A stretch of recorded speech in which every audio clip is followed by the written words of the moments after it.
cold hands warming up. Sorry, guys. Just getting back into playing. Haven't played guitar in a few days. And my 60-year-old joints are showing.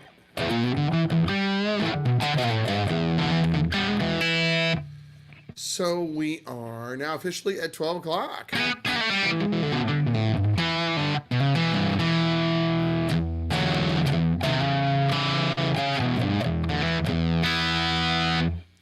There's a dog. Darling, what are you doing?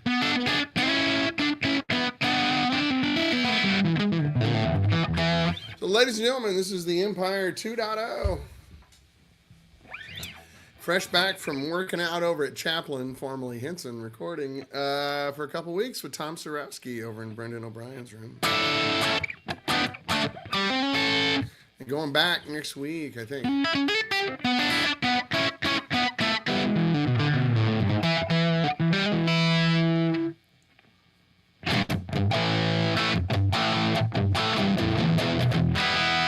This is my trusty Les Paul that you guys know with the Ron Ellis humbuckers in it, which I love. I put these pickups in, I think, 17 years ago. And before that, I changed humbuckers probably every 6 months looking for something I was happy with and never was until I got these.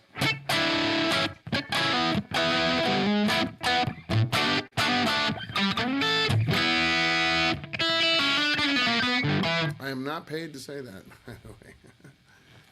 Anyway, still a remnant of this darn cold that doesn't like to leave. So I'm running the Empire. You guys know the Empire from the old days. Basically, these are unpotted pickups. They make a little noise.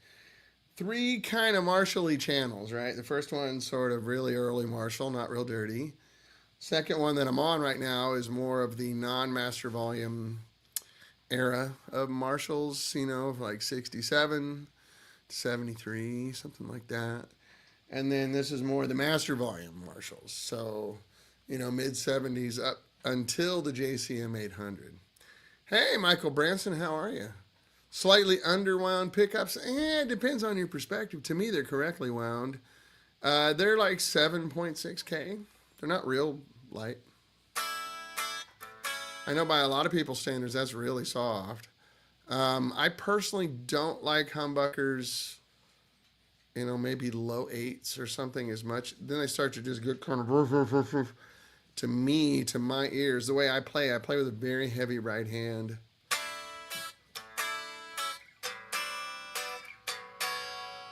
So if I get too hot of a pickup, it just sounds barfy. These pickups, I think the bridge pickup is 7.6. And I think the neck pickup is 7.3. So it drives amps fine for me, you know. And my pedal board, I just have a little echo on right now, but I have a clean booster on here I can kick in. Got a couple of dirt boxes. Actually, the clean booster's on. Let me turn that off, sorry. So this is just straight through, right? I never really need much more dirt than that. Now, I know a lot of guys like to play with a lot of dirt, but if you play in a band situation, that doesn't work. You can't really play that dirty. You just get washed out in the mix, and people can't hear you. I know when you're playing alone by yourself, it's really fun. And trust me, I get it. I just spent so much time playing in bands. I know that much gain doesn't work. And a lot of the bands we all love were really not that dirty. In your mind, in hindsight, for some reason, we tend to think of like AC/DC as being a very dirty band. They're not. Those records are clean. Listen to them. Early Van Halen, not that dirty. No dirtier than this.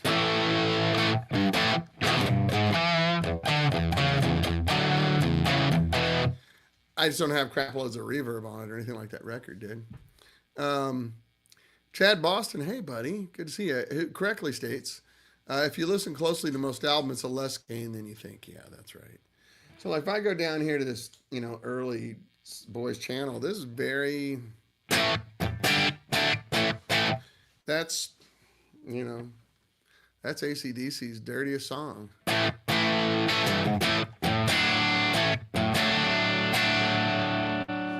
know?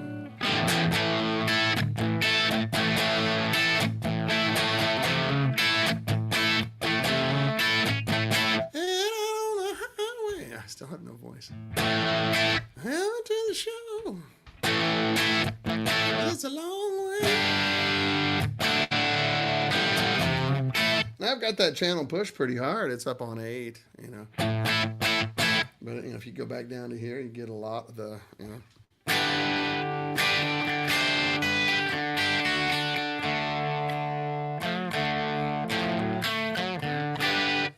As dirty as it was, right?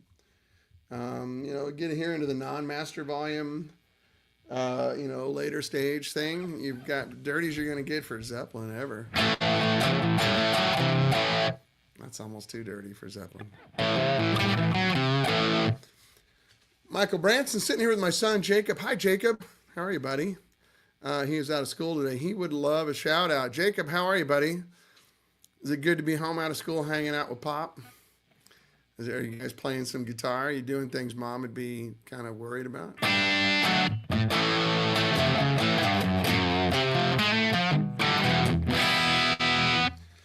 Anyway, glad you're here, Jacob. Nice to meet you. Stay in school. Don't do drugs. Hey, Rob Taylor. How are you, buddy? How's things at home? Everybody happy and healthy?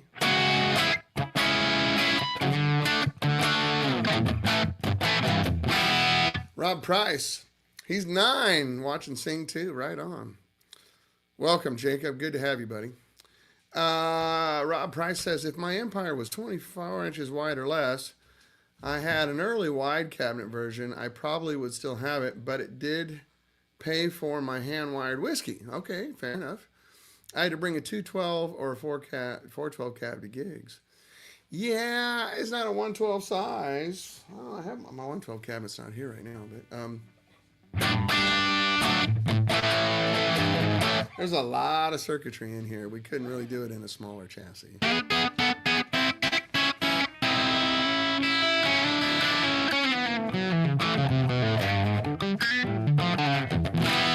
All good, great, glad to hear it. Off to Hong Kong in 2 weeks. Time for a well overdue holiday. Heck yeah. That sounds great. I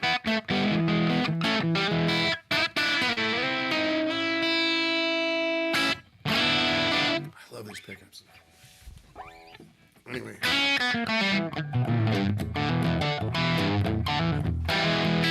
I think, if I remember correctly, this is the Leroy Parnell pickup that Ron makes, and this is what he calls his Betty, which is like a T-top kind of thing. And I'm really happy with it. Scotty Bratcher, hey buddy, what's happening? What if you have to bring 4 412s and a 212 to a gig? Well, you need more amps. And I might know a guy.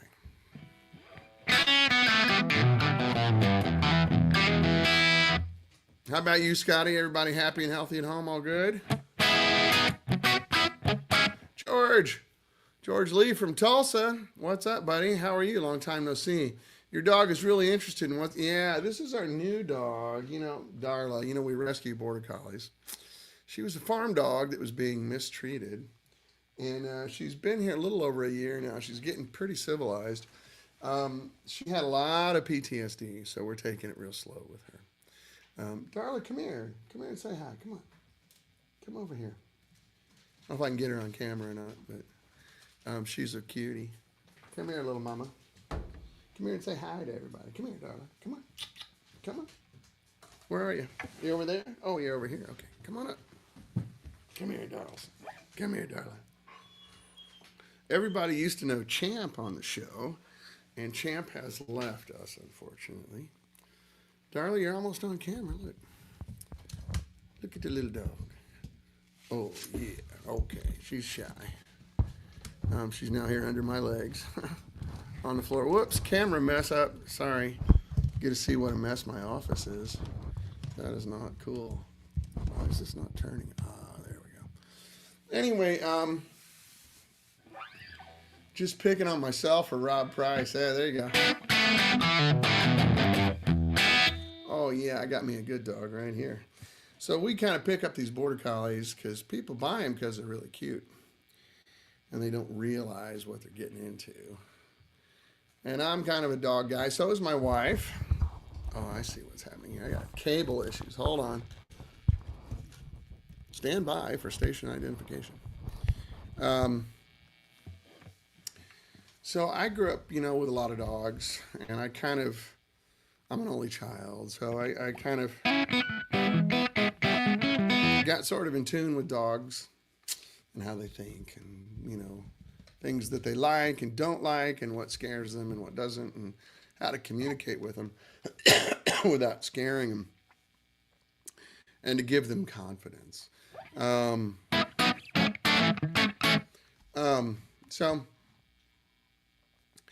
we end up with these border collies, and my daughter was boarding a horse out at a ranch where this dog was not happy, to put it nicely. And she called me and asked if we could bring her home and fix her. So we did, and she's awesome. We might actually breed her. She's that good of a dog. Anyway, long answer to a short question there. Of course, a guy from Tulsa recognizes a good dog. She's purebred border collie, even though she doesn't have the white blaze. It's funny, just if you want to go down the dog thing for a second. Border collies have very specific markings for a certain reason. So the blaze down the middle for sheep's eyes and cow's eyes and goat's eyes and stuff, they have rectangular pupils. So because of that blaze, they can't really focus on where the dog's eyes are, and that's how the livestock sees where the border collie's trying to run them, because they look, right? And then the border collies have that tail with the little white bob on it, which kind of hypnotizes. It makes animals with a rectangular pupil sort of go, stoned. Anyway, and also she's a red dog. The red dogs don't herd as well as black dogs because of the color. It doesn't work with these animals' eyes as well. They're all colorblind, but a black and white one has more contrast, so it shows up better. So she does not have the blaze, and she does not have the black and white color. And this guy couldn't figure out why she wasn't a great herder, and it was being mean to her. So I think what is known in I better be careful what I say on the internet, he wasn't a good fit. So we took her. Now she's great. Rob Price says, unfortunately, I usually get stuck hauling the PA besides my guitar rig in a Subaru Outback. Yeah, you don't have room for a 412. Either that or you need some help from your bandmates.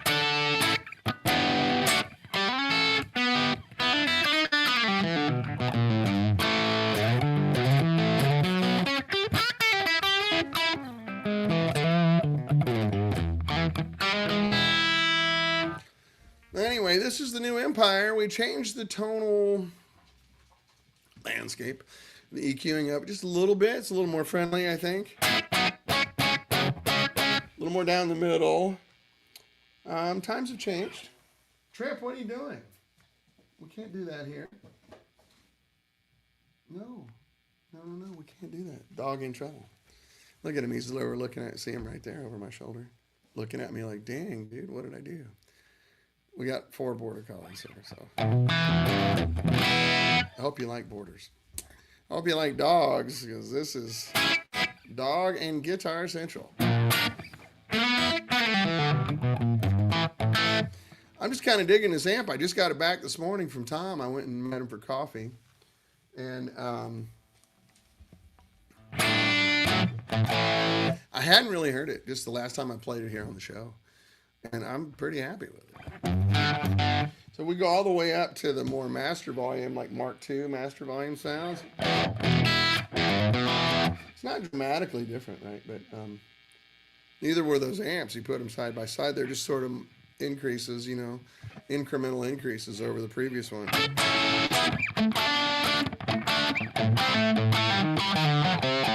So this is where the amp kind of fell short before. We weren't happy with channel 3. And now I'm very happy with it. I can even push it a little harder. Unpotted pickups under a lot of light. Sorry, a little bit of noise, but the amp itself's not noisy. That's the amp. all by itself. I hear a little bit of tube hiss in my headphones, so I've got some vintage tubes in the preamp.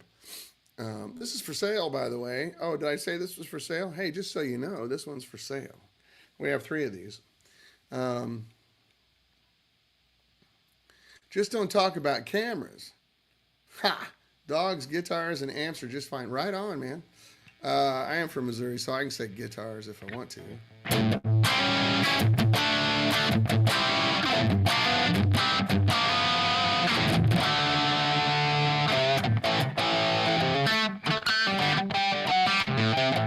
You can kind of hear that upper mid-range notch that the later Marshalls had. Let me get a little better in tune here. Yeah, G string on a Gibson. I think I'm due for fresh strings on this guitar anyway. They're a few months old. I haven't played it very much, but strings just start to go after a while, being at tension. See how close we are there. I think the nut's a little dry as well. Getting there.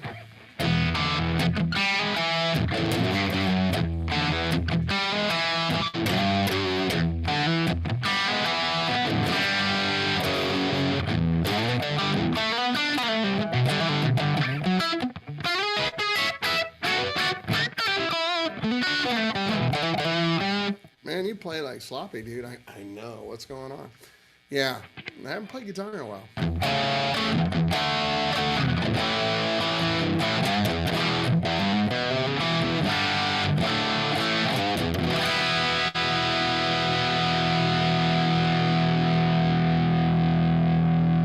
Sounds good in here.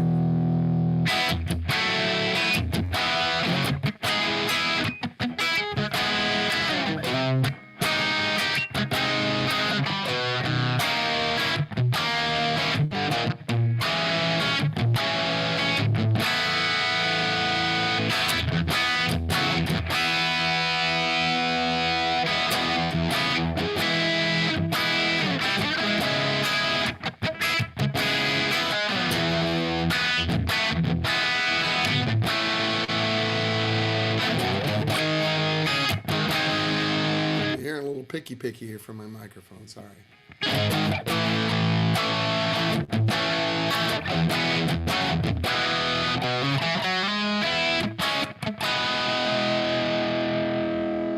Yeah, that channel 3 worked great now. It really didn't before. It was good for single string stuff. You know, if you wanted to do just a rip and solo, it was nice for that. It was kind of like kicking in a dirt box. Now it's actually a little more under control.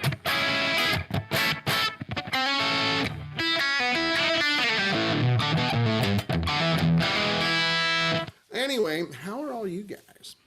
What's on your mind? Tell me what you're thinking. World's pretty crazy right now. It's kind of a nice solace to sit and play guitar and not worry about it. I think people on all sides of the proverbial aisle, which I don't really believe in, but I'm on the American side of the aisle, and even then I'm on the America as part of the world side of the aisle, which is, I think I'm in a small group. But lots of fighting, lots of division that I don't want to participate in. So I hope you guys are all okay. I know a lot of people that are really, really unhappy right now. Right wing, left wing, non-partisan like myself. Everybody's pretty unhappy. So I hope you guys are okay. I don't really want to go into it unless you specifically do. I don't. I just want to let you know that I'm thinking about you. I'm sure you guys are all thinking about all the crazy stuff in the world, and we got wars going on,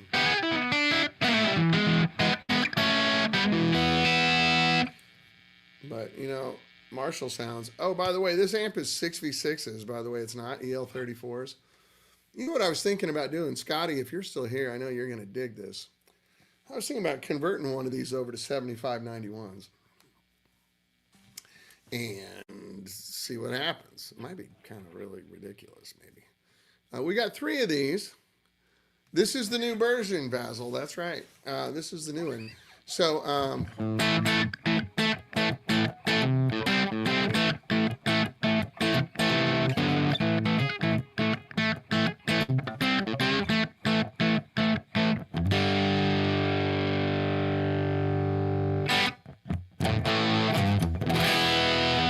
So here I'm on channel 2. Let me kick in 2 different dirt boxes just so you can see how it works.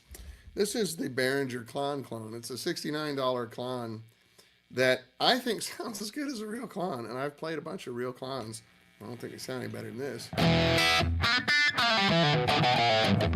don't have it up real high, but I mean, if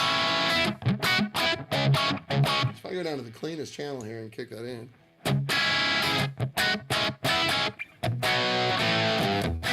There's with it off. And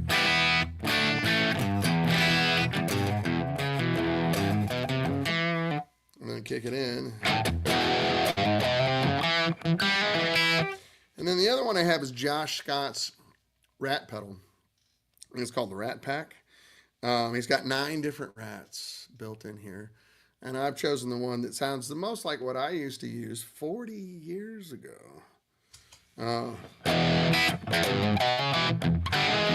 So I go back up here to this non-master volume setting, Marshall setting, trademark, Marshall amplification, blah, blah, blah, blah, blah. That's how I gigged for a long time. I had a non-master volume, and I had a rat pedal and an Echoplex, and that was it.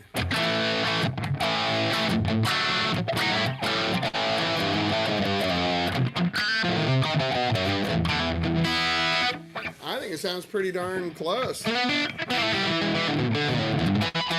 There's sort of a, I don't know, it's up in the upper mid-range where it's got this.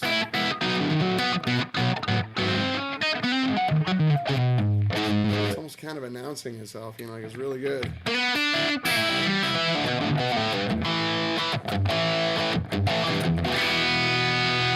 So now I can turn the distortion up on this just a little bit. One number. And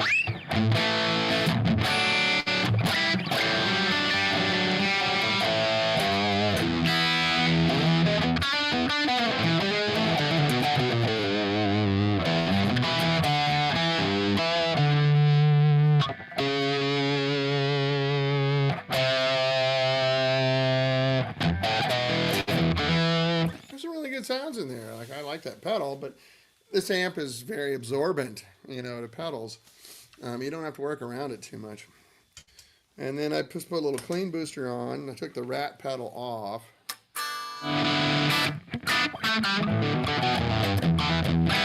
I'm just driving the front end a hair on this. I mean, literally 8% or something. But you get really natural tube distortion out of it just by pushing a little harder. And the channel's up on 7.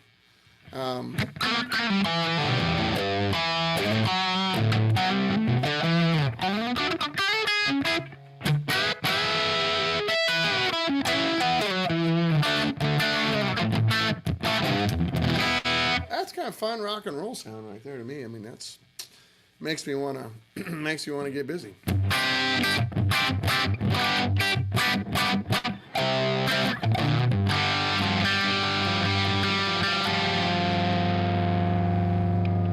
But it's got your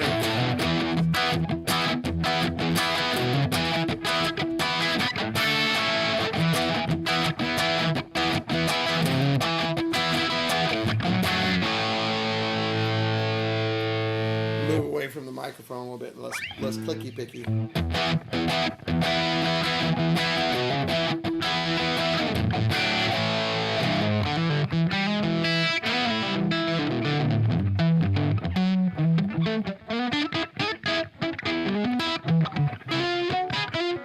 No, George, I'm not.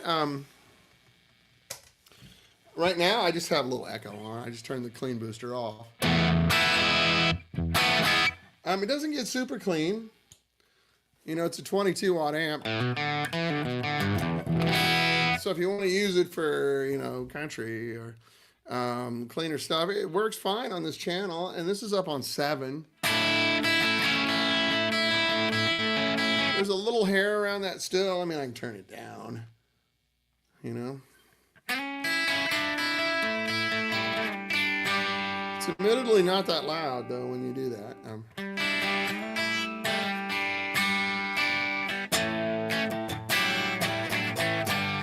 It's very deluxe sounding, but it's, you know, it's not super loud at that point. I like this cleany channel up around 7 or 8. because I've got a lot of vocabulary in my hands. If I want to back off, if I dig, that is all preamp. I mean, power amp distortion. There's no master volume on this. There is a master voltage where I'm dropping the output potential of the tubes, but there's no master volume on this. It's just straight up natural amp, you know. If I dig in with my right hand, hear the hair come in.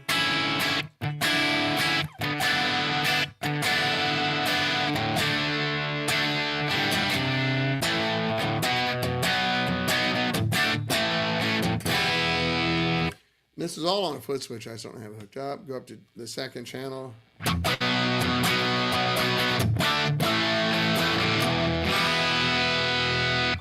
And this is no pedals, just a little bit, tiny bit of echo. That's it.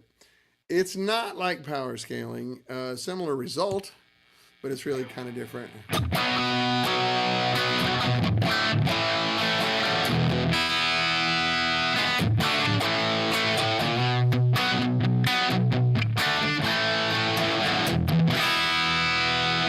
So what I'm doing is I'm just dropping the voltage on, not the whole amp, just on the tubes, and I'm leaving the heater voltage up, and then as the voltage drop, the current is rising. Power scaling is basically just like putting a variamp on your amp, only they leave the heaters hot, which is good. It works fine. It's just a little different.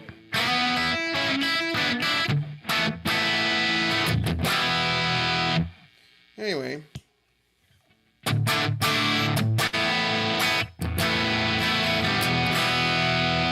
Brown sound, well, you know,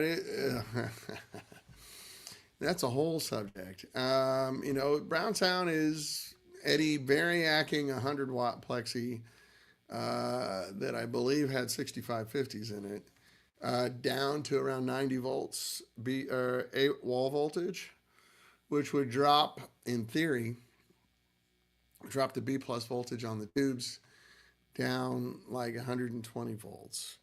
But the problem with the brown sound is he was dropping the heater voltage on the tubes also. So he was changing the way they were working. And 90% of that sound was Eddie's hands. I have played his amp. I've seen the amp. I don't sound anything like him when I play it. If anybody could actually make the brown sound legitimately, or make you sound like Eddie Van Halen, they'd be the richest guy in the music business.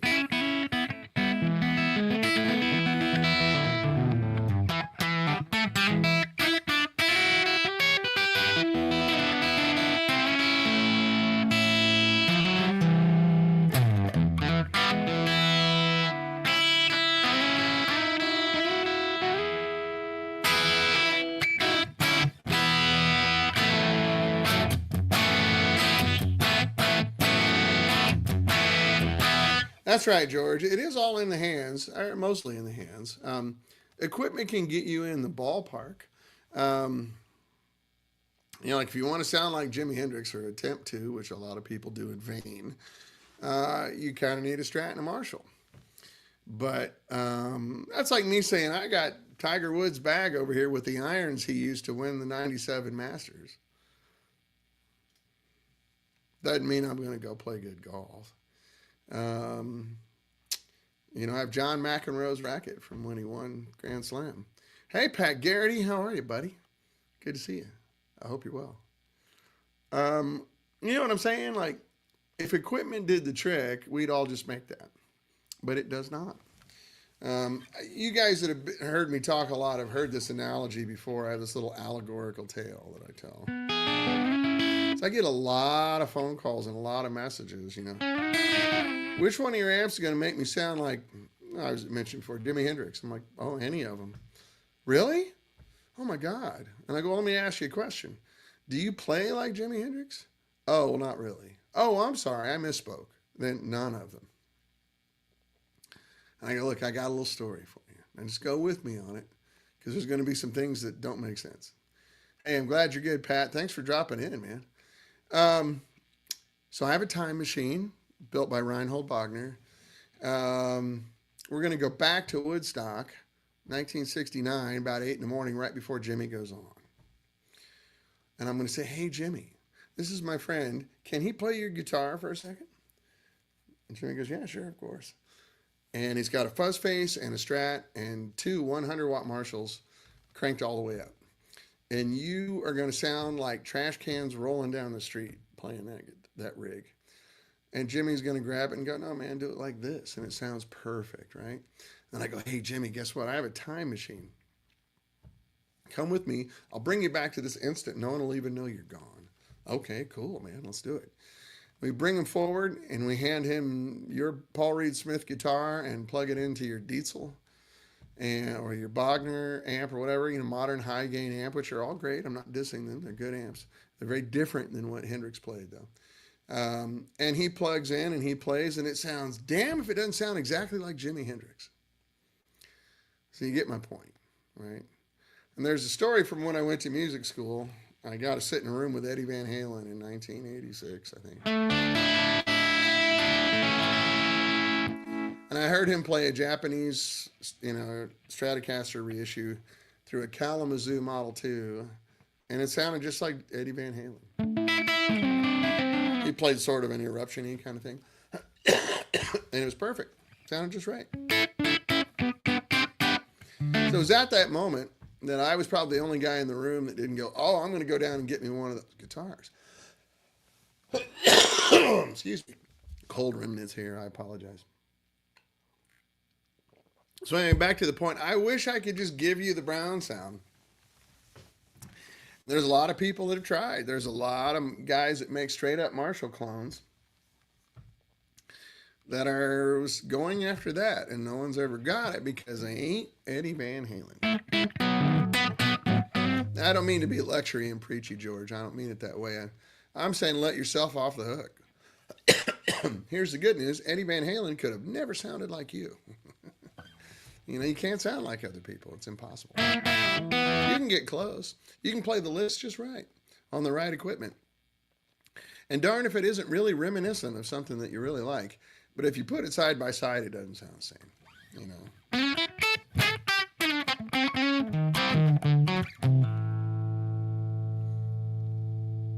That's pretty good, isn't it?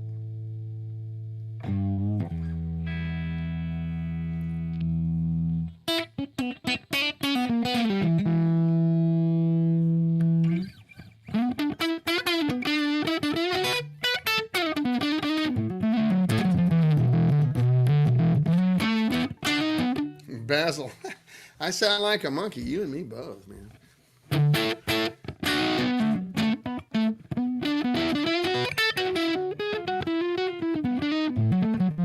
So now, if you're thinking about buying this Empire because you want to sound like Eddie Van Halen, please do it.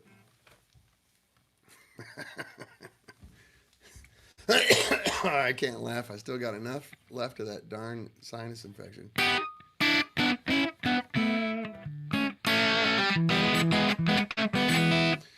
Anyway, you get my point. You can't buy someone's sound.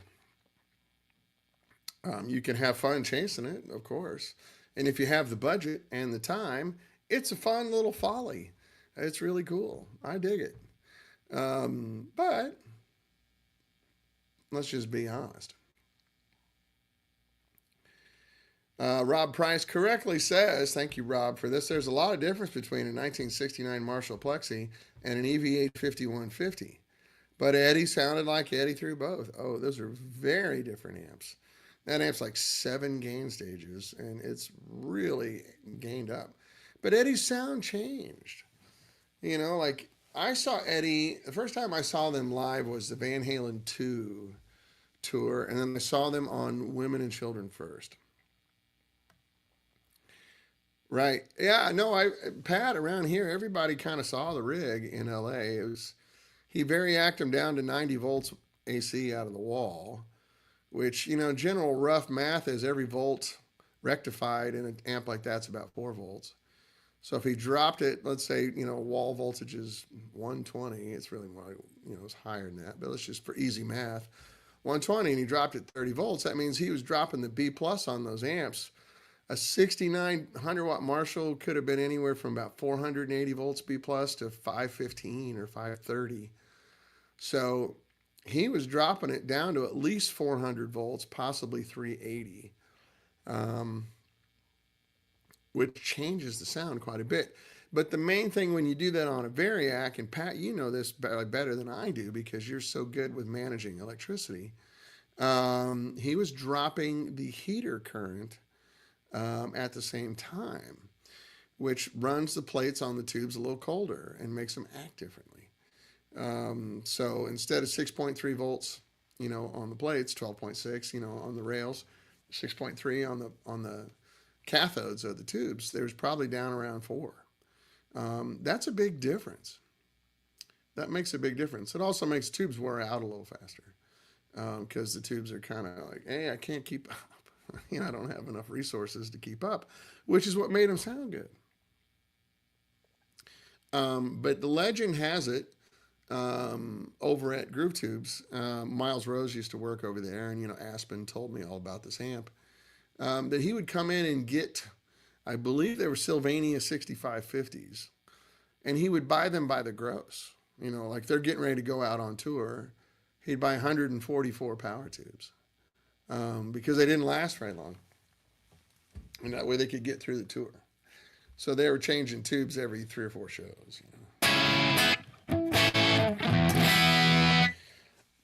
So I don't recommend doing that. Pat, who's here, you guys know Pat Garrity from the Brown Box product, which is really, really great. And it will get you a controlled voltage if you want to play around like that. Much better than a variac does. But the thing you have to do, if you're dropping voltage, like if I do it here with this is a MOSFET that does it, is that I'm only dropping voltage to the plates and the cathodes on the tubes. I am not dropping heater voltage. And even on amps like our London, I actually just drop the power on the power tubes. I don't drop the power on the preamp tubes because it sounds better. You're just dropping the output potential. You know what I mean when I say potential? Like this is 2 6v6s. So maximum potential on these tubes realistically is about 24 watts. You can get about 12 watts a piece out of 6v6s. But you're just abusing them. I mean, they're just running full tilt, right? You don't really want to run tubes like that. But that's the potential, right? That's the maximum potential that it has. So when I drop this down, we'll do it right here. I'm going to run it down to 5. Now, there's a lot of compression on this stream, so it might not sound that different.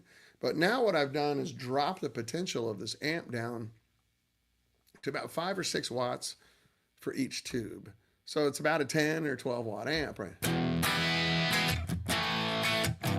Now you can really hear my pick clicking on the guitar, right?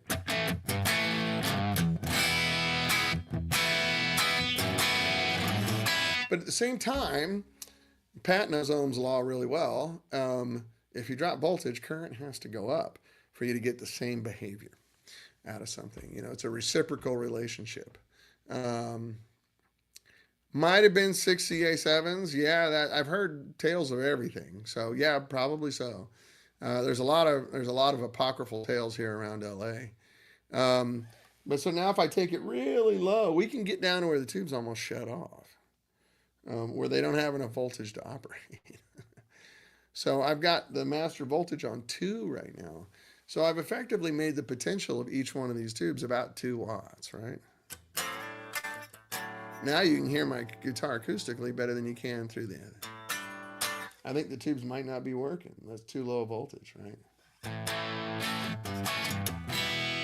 That's on 4. This is on 7. So I've probably got about a 15 watt amp right here now, 14 watt amp.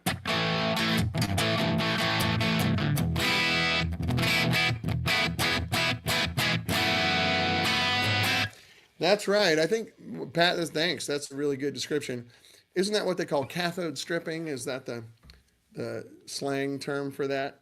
Pat says technically, if the heater voltage is too low, the electrons can just bang around inside the envelope, unable to transfer, and can eat away at the tungsten coatings on the various metal elements within the envelope. Yeah, and what I understand that to be the cathode, because it has a specific coating, cathode coatings are the secret sauce of every tube, like the cathode recipe for Mullards, which I have, by the way. The cathode recipe for Mullards was a very guarded secret for 50 years.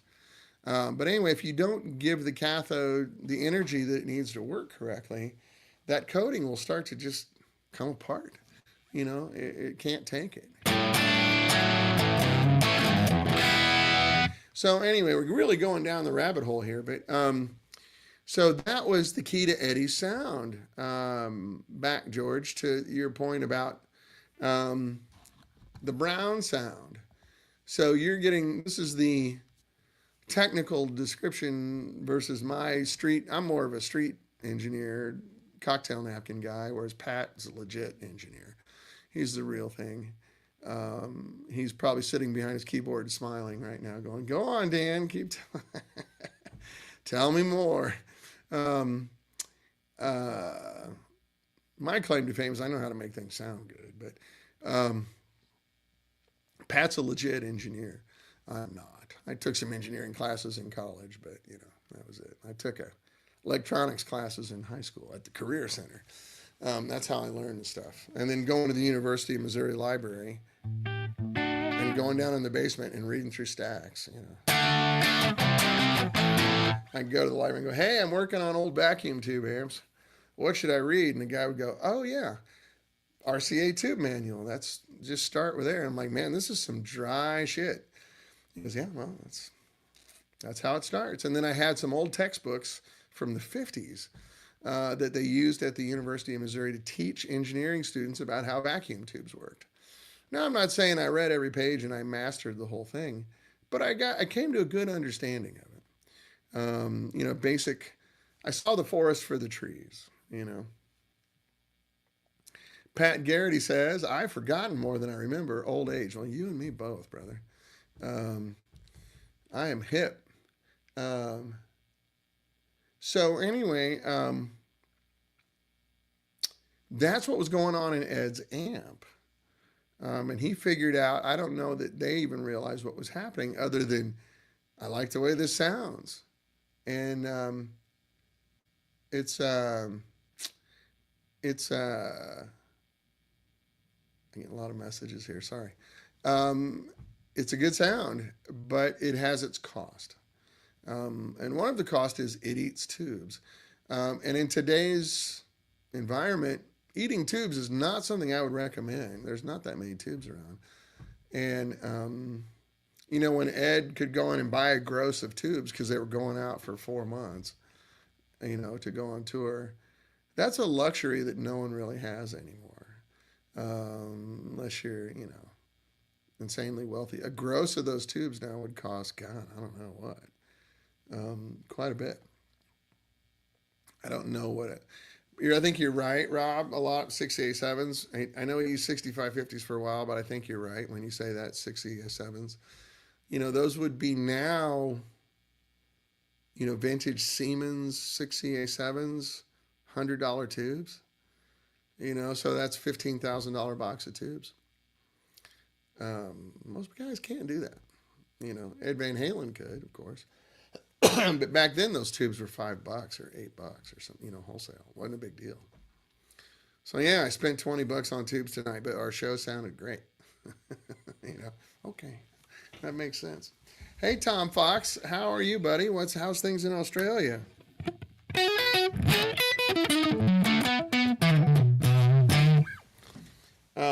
I hope well.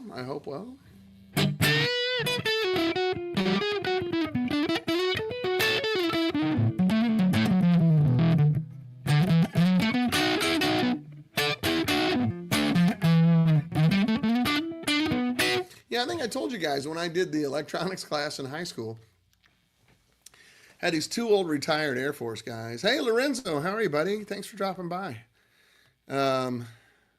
The weather is cooling off. That's right. It's fall in Australia. It's autumn.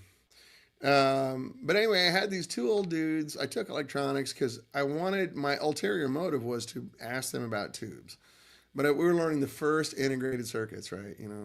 We'd write code in BASIC, and make a square that went around the screen. Holy shit, look at this. I'm Bill Gates. Oh, thanks, Tom. Appreciate it.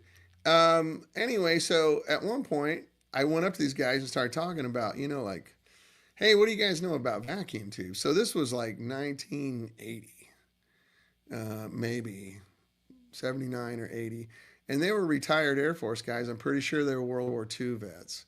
They were pretty old at the time. And I may still remember their names, Mr. Storehalter and Mr. Carter. John Storehalter and Fred Carter. Ironically named like Dina Carter's dad, the guitar player, right? Fred Carter. And they were talking to me about it. I go, well, listen, I have a tube amp at home. Could I bring it in? And you guys can kind of show me how they work.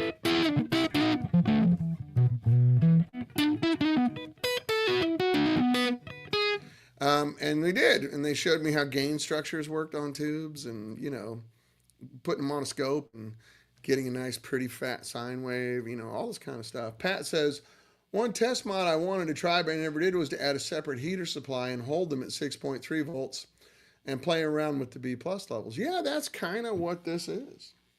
I'm just using a MOSFET to regulate the AC off the power transformer. Or in front of the power transformer, excuse me. And then the 6.3 volt supply is separate from this whole circuit. It's just sitting there running. But with the MOSFET, what I can do, instead of just starving the amp, is let the current rise. And that makes for a pretty normal behavior. It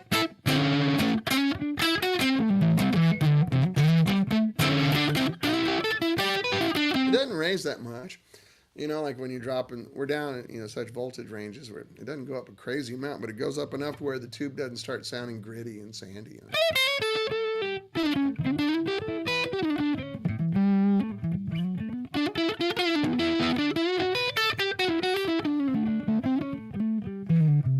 I like that articulation when he gets off.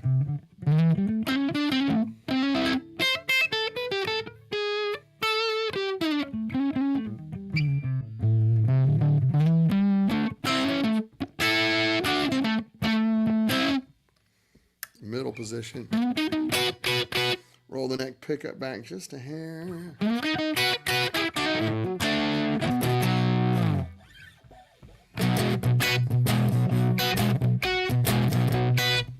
Good vintage rock and roll blues sound. Which I know, you guys know I never get tired of Chuck Berry. So.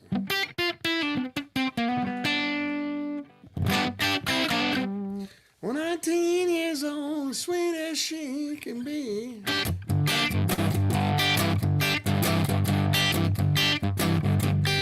Yeah, I like that. That's also, where's my capo? Oh, here it is. Look at that. I'll be damned.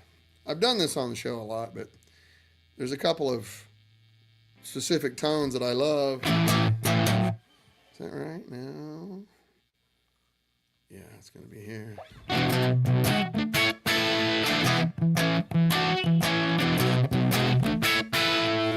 Just think, see what's happening here. Capo on the 7th fret, then the key of E, right?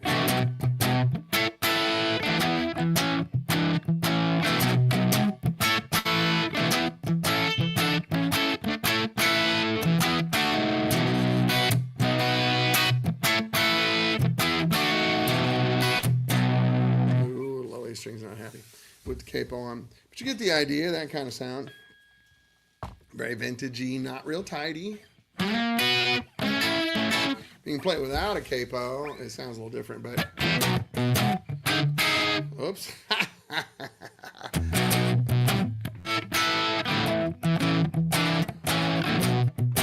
But then one of the guitars was not capoed, so.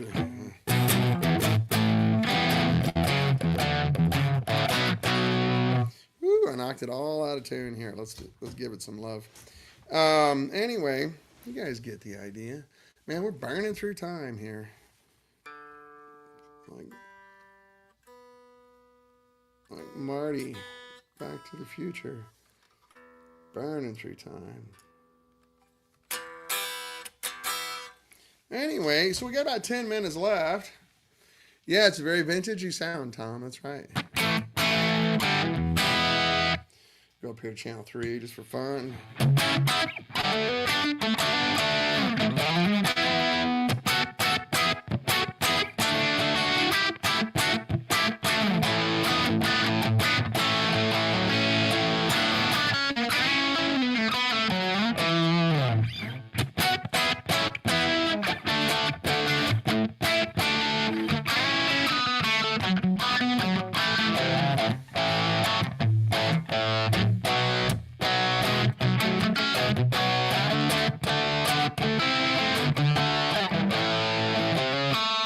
You can sing that high. Go for it.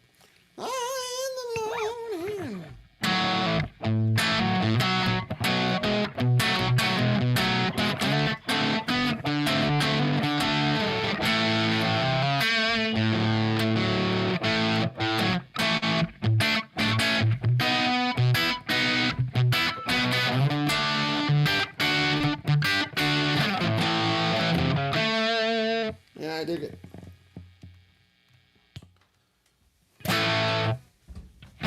Channel 2. Let's do channel 2 with a little bit of the clon on it.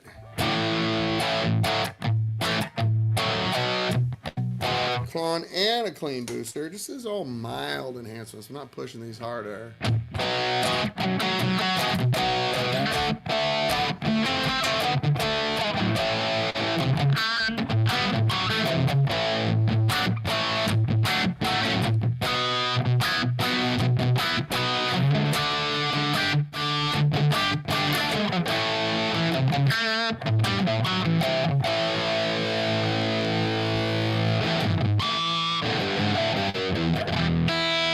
That's a lot of gain. I got a clon and a clean booster going. They're both at pretty mellow settings, but I'm pushing the front of the amp really hard on just channel 2, which is not the really dirty channel. You can see this amp really absorbs pedals. Okay, we need to sell this amp. So what do I got to do? What's it going to take to get you a new car today?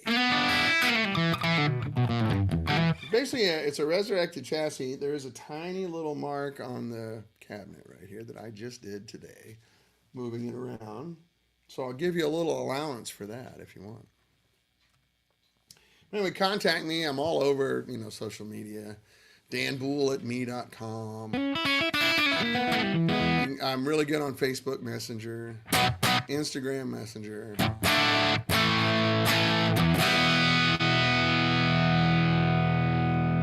And with dogs.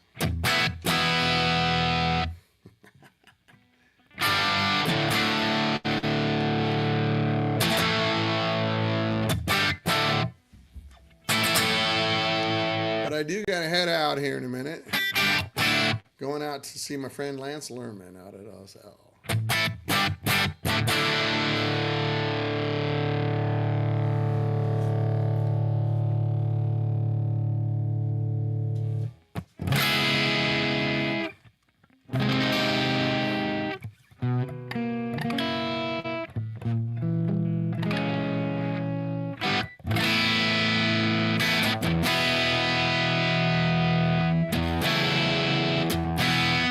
Those are the most messed up chords ever. That's why I like to test an amp with them, right? So C sharp minor 7, G major 7 with a 4.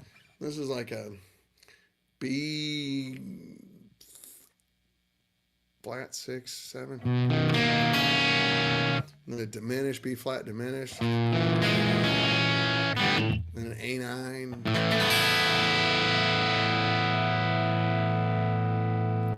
Thank you, Michael Branson.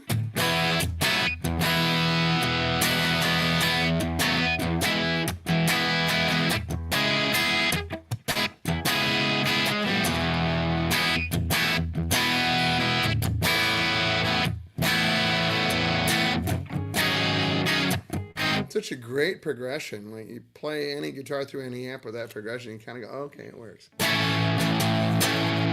Uh-oh, bad E string.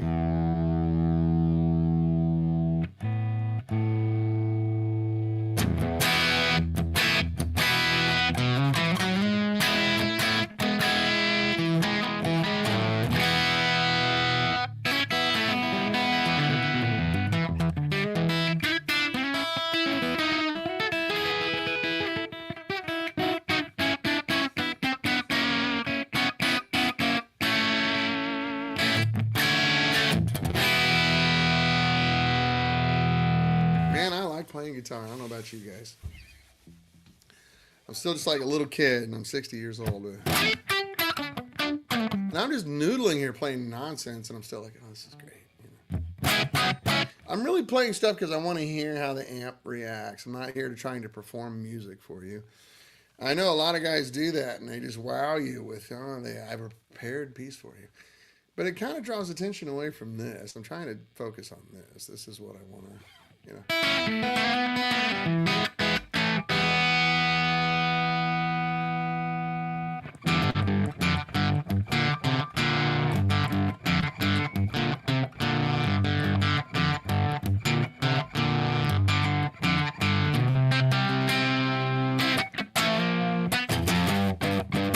Michael, this one's pretty close. I mean, it's a pair of 6v6s. When you say tightest bottom end, there's a lot of joke there. A lot of jokes I'm going to leave alone. But you talking about like really dirty stuff or really clean stuff, humbuckers? You know, there's some room there. None of them are very flubby. No, Lorenzo, I have not heard that record, but I'd love to. DeLeo Brothers and Tom Bukovac. Heck yeah, that's a great combination. So, Michael, what are you talking about? Like, tell me an example. So, like, if you're looking for super high gain, you know, Dietzel, Bogner, you know, sort of low end, like, none of my amps do that. I don't have enough gain or enough juice to do that stuff. Punchy without the fart and flub. None of my amps are very flubby. They're all pretty composed. I don't push any of them super hard. I let you do that on the pedal board. But like, you know, what can I do here? Let's see. I run the clean booster in the front, and we'll go up into the highest gain channel and put some Klon in front of it. You know.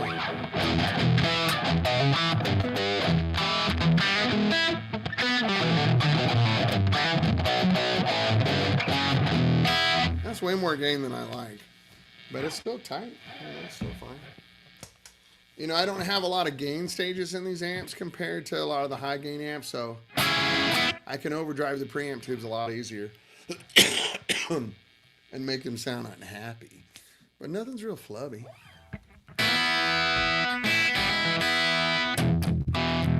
But there's only so much authority a low power amp has, you know.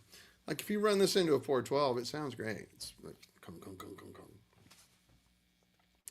But even in my little 112, I have that one. I need to bring it back. I need to figure out a way for you guys to hear it correctly. I have that 65 amps 112, but I have a 1976. I have a 1976 Celestion M bass cone speaker in there, and geez, does that sound good? Like it's so Danny-like.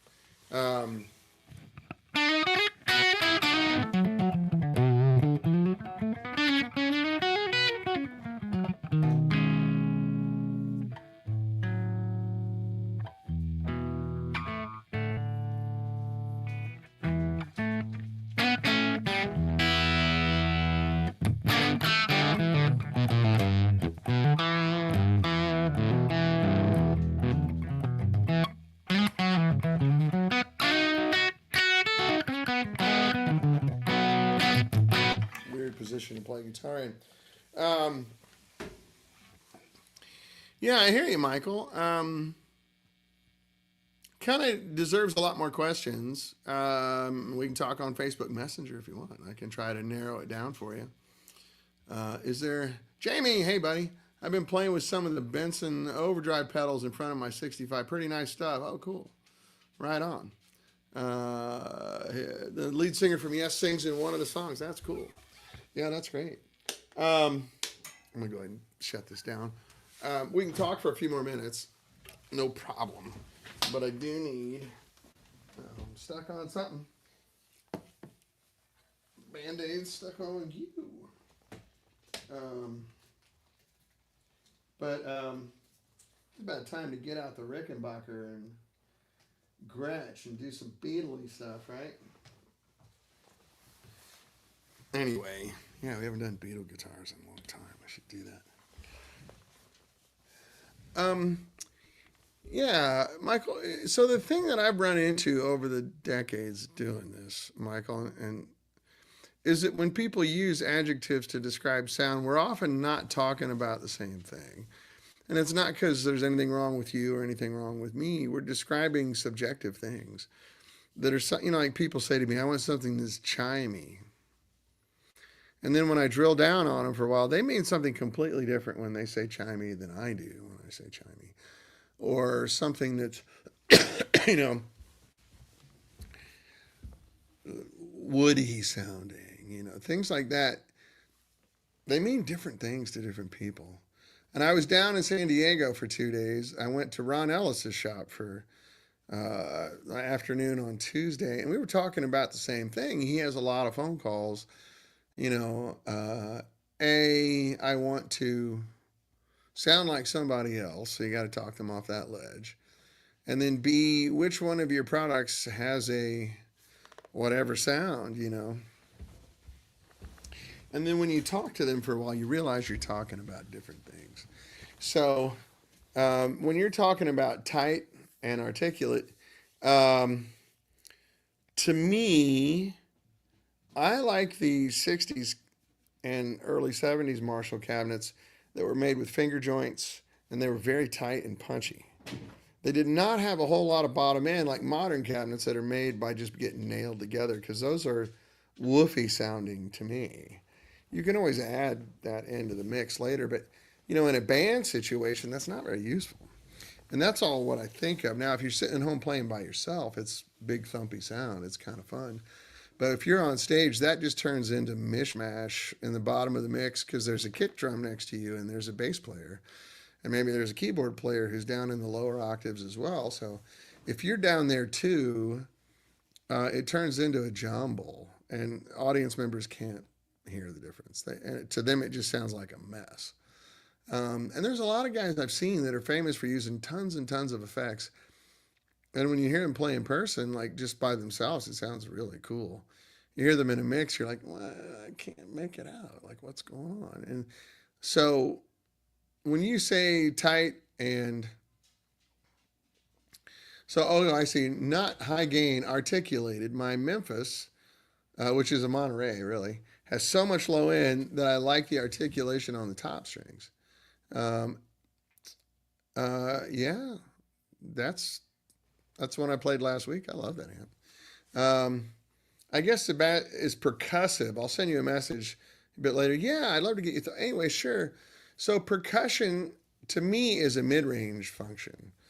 There's an effect, in the human brain when you hear something at a certain mid-range notch, it sounds percussive to you, because it's a frequency of a tom-tom or, floor tom or something like that. Or we're used to, hitting a piece of wood. We know what it sounds like. This amp is very much that way. The producer EL34 is very much that way. I think even the early EL84 amps that we did, like the London and the Soho, are very much like that. I have 2 marquees that I need to sell. Those are 4 EL84 amps, and they use a radio spares type output transformer, which is similar to what was in a JTM 45, and very percussive, fast amp. Jamie Loney says, didn't you have, it was actually called the color pedal, COLOUR. I use the British spelling. Germanium, that's a nice type of kick in front of you. Yeah. I wish I had kept that pedal. Yeah, those pedals go for a lot of money now in the used market. I just ran out of good germanium. There's a lot of germanium available, but most of it didn't sound very good. Germanium's very particular. Um, so yeah, we made a color boost, and I made a color bender, which was like a tone bender, and we made the color face, which is like a fuzz face. All germanium based pedals. And the second iteration of all those, Frank Falbo helped us with, and they turned out great. But we ran out of good germanium. Just like I can't sell this, like I could do the thing of sell my name, and people psychosomatically think they have a good pedal, but um, they weren't good. It wasn't worth selling. I thought it was, it's kind of, I don't know, I wouldn't say dishonest, but it was a little bit to be selling those things. Germanium, they haven't really made germanium in decades, and germanium is a very volatile, sensitive transistor. Like they don't work really well when it gets hot.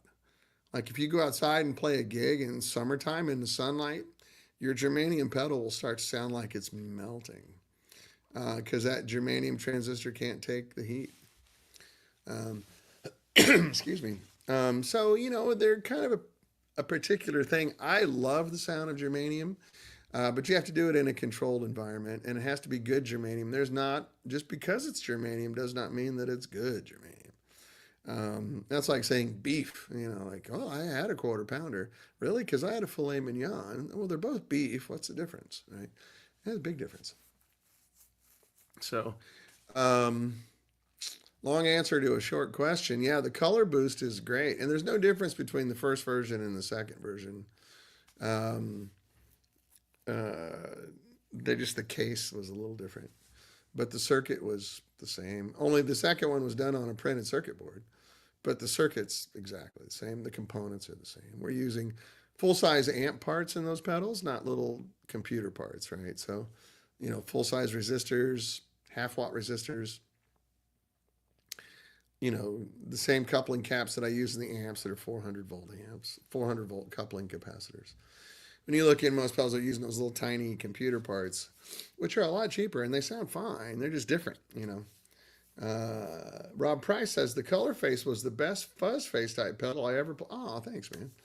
Yeah, that was a good pedal. I wish I could get all of those back, just for my own personal.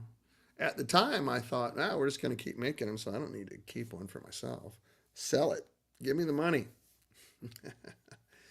And that wasn't real smart, was it? Wasn't it now? Anyway,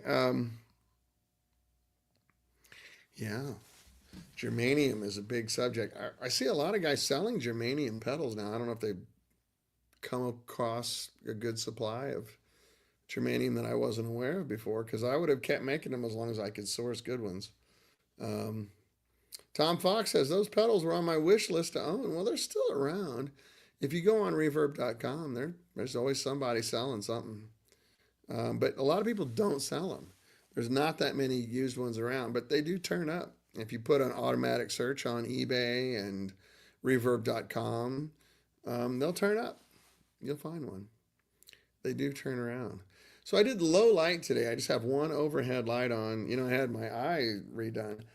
It's very sensitive to light. Last week when I had all the lights on, it was kind of like, almost gave me a headache.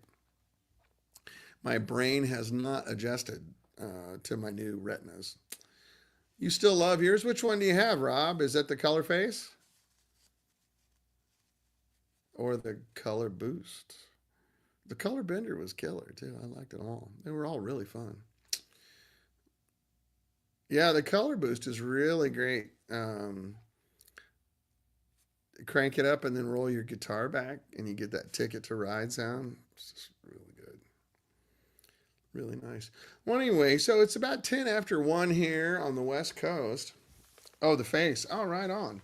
Yeah, man, we didn't make very many of those. I mean, I think we might have maybe made 100 of them. There's not many of them around.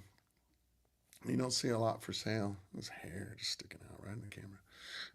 Anyway, let me know if you ever want to get rid of it, Rob. I'll pay you for it. Anyway, I do need to run. I got to drive up to Newhall, California, which is like 20 minutes from here. It sounds like a big trip. It's 20 minutes. Um, there's 65 pedal on sale now if somebody's interested. Where's that, Michael? Pop the link up here if you want to. It's fine. Or put it on the Fans of 65 Amps page on Facebook. A lot of people communicate pretty well on there. If you have stuff you want to sell or buy, if you're looking for something, the ISO, right? The in search of. But yeah, feel free to post it here. I'm going to hang out for a minute because there's a big lag when I talk, you guys, when I see the response here. Oh, I feel good. On reverb. Okay, cool, Michael. Thanks. Yeah, I just got a cold like, oh, it's been 9 days ago or something, but I don't feel sick at all now. I feel great. I went down to San Diego for 2 days and worked the whole time. And blue case, that'll be the color boost. That's a good one. Yeah, grab it. Or pop the link here. Just copy it, cut and paste it here. Yeah, color boost is fun. Very useful pedal. And if you do get it, hey, Michael the Temple, the cold now. Yeah, I'm not sick. But I still have sinus irritation or something. I don't know what it is, but I feel great. I was down in San Diego for 2 days working, did all kinds of stuff all day long, and I feel great. But I have this in my nose. You have the cold now, Michael? Is that what you're saying? Are you sick now? That's not good. I know your whole family was sick. I thought you avoided it. Hopefully you didn't get it from me. I don't think you did, but I tried to be good. You have the cold now. Shit. I'm sorry. Are your girls all over it? Are they taking care of you? $400 shipping from LA. Oh, man, I'm sorry, Mike. Let me see if I can send you over some chicken soup. If it's the one that I had, I don't know if it's what it is, and I hope I didn't give it to you. If it did, it was a total accident. Didn't know I was sick if I did. It never gets really bad. Oh, hey, Jonathan Morris stopping by to say hi from Missouri. Still love my Monterey, never let it go. Anyway, my cold wasn't that bad, Michael. Like, I didn't feel that bad. It was just stuff, Right on, Jonathan. Thanks for saying hi, Missouri, buddy. Where are you from in Missouri? I forgot. I grew up in Columbia, university city, university town, which is why I'm such a nerd. Well, I hope you feel better, Michael. Sending all my best healing energy your way. If there's anything I can do, please let me know. I'm happy to drop off supplies if you need it. I can get you some of that good chicken tortilla soup. That always makes me feel better. Or it's the Thai one, Tom Kha Kai, the coconut milk one with the mushrooms and the chicken in it. That makes me feel good. Hey, Lars, how are you, buddy? Great to see you. Everybody, Lars Haugen from Norway. One of my favorite guitar players on earth. Also one of my favorite people. It's a good combination. I thank you again for what you did this week, Lars, with you and Oslog. That was really great. You guys should look in the mirror and really like what you see. But love from Los Angeles, buddy. I hope I see you sometime soon. I don't know how long you've been here, but I'm glad to see you. I'm getting ready to leave just in a minute, so I'm glad you logged in. We got a lot of good people here. You're good, excellent. Well, man, you and I need to catch up. I almost got Mike's guitar gun. Oh, okay, good. I had it all but finished. He's fine. Don't worry about it, Mike. He's chill. It's all good, man. Especially if you're sick, he's gonna. Mike loves you. I mean, loves you. So whatever you got to do is fine. I'll tell him that you've reworked it and made it ridiculous, which you do. If you guys ever have any guitar work done, Michael the Temple is your guy. This guy is like the Howard Dumble of guitars. Oh, you know Lars Haugen too. Yeah, that's right. That's right. You met Lars. I brought him over to your shop when they were here years ago. It's funny, in English his name is Lars, but in Norwegian it's pronounced Lars Hovard, um, which is nice, when you hear Norwegians say it correctly. I always feel bad using the English pronunciation, but that's what everybody here understands. Um, that's right, I forgot. And then he bought a guitar from you, right? Yeah, that's right. That's cool. Anyway, so what Lars and his brother, they have a band in Norway called the Hellbillies. And they're one of the biggest bands in Scandinavia. They're really popular. And I don't know how many number one albums you guys have had, Lars, 13 or something like that. It's crazy. So our good friend in Norway passed away prematurely. Um, Arne Haast, you heard me talking about him a few weeks ago. He unfortunately left us way too soon. He was only 47 years old. And he was a really well known guy in Norway for his music stores. And he was a super person. Everybody that kind of met him ended up being friends with him.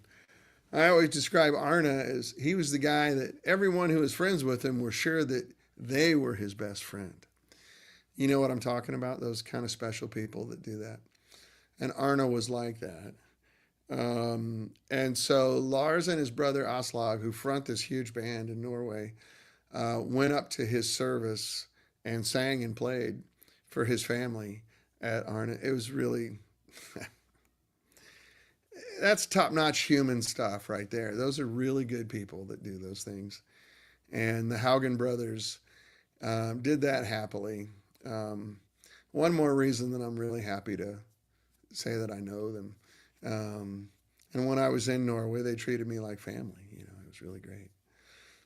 So if you guys get a chance, and then Lars had his own solo record years ago called Lars Haugen and the Truth, and it was all 65 amps, and it sounds killer. Um, anyway, so thank you guys for doing that. I really wish I could have been there, but just so you guys know, that's an example of how to be a good person. That's how you be a good person. That's how you sleep well at night, and that's how you like what you see in the mirror when you act like that. So I feel lucky to have these people in my life. It's really cool, including Michael the Temple, who's a superb human being.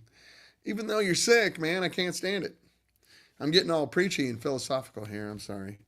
Um, Lost a lot of people lately, so it makes you think. But anyway, I do need to get going.